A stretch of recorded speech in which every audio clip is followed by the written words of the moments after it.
Bonjour, Ludovic Leclerc, votre analyste pour Belgian Investor. Voici la mise à jour en vidéo de mon avis concernant l'or. Alors, comme d'habitude, un graphique sur le futur or. Ici, c'est le futur du mois de février. Et on voit que l'or, cette semaine, a bel et bien progressé, ce qu'il fait depuis le début de l'année, le mois de janvier. Même progression. Ici, on a réussi cette semaine à franchir le palier des 1677, qui, comme je vous l'avais dit lors des briefings, était une zone importante à franchir pour poursuivre l'accélération. On voit qu'on est déjà venu tester la M50 ici en date de jeudi, et vendredi, c'est une hésitation qui clôture la semaine. On reste malgré tout au-dessus de la résistance, au-dessus de la M20. On voit que les bandes de Bollinger vont en s'écartant, ce qui permet une explosion un peu plus importante de la volatilité. Et on voit que le cours reste bien cadré entre juste sous sa médiane de Andrews, c'est une grande fourchette de Andrews ici, juste sous sa médiane de Andrews, et sur cette ligne pointillée qui est la zone centrale du bas de la fourchette de Andrews, les 50%.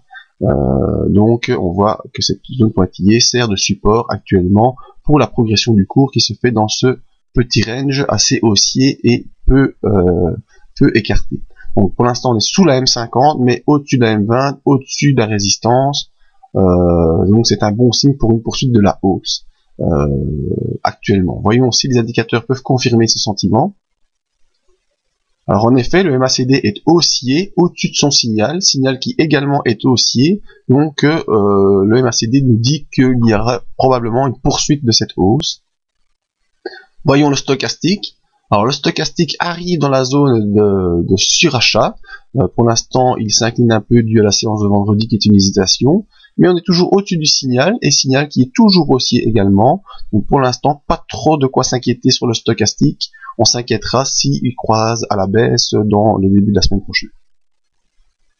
Alors important également le RSI qui doit confirmer cette tendance haussière. Donc on voit qu'on était passé plutôt dans une accélération baissière, et pour l'instant, sur le RSI, on a plutôt cette tendance haussière qui se dessine. On peut également dessiner ce couloir sur le RSI.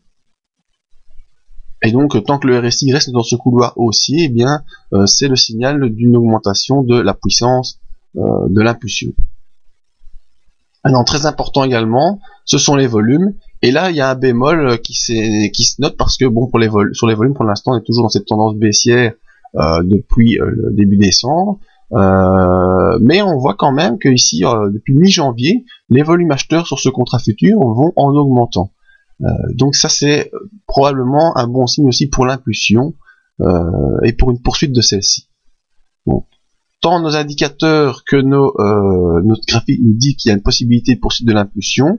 Je viens de remarquer maintenant tout de suite à noter la divergence baissière sur les volumes entre le 2 janvier, où on est quasiment au même niveau que ici 17 janvier, alors que les volumes sont par contre en divergence baissière. Donc c'est un mauvais signal sur cet indicateur. Il n'y a pas vraiment une prise de pouvoir des acheteurs actuellement sur le graphique. Donc si vous êtes acheteur et que vous avez pris ici la séance depuis le rebond, c'est très bien. Si vous avez pris seulement ici à 1677, je dis attention, parce que la M50 pourrait nous faire barrage et nous renvoyer sur la M20, sur le bas de la fourchette de Andrews, qui serait quand même un mauvais signal pour cette poursuite d'impulsion. On est pour l'instant en tentative de faire une inversion en ABC.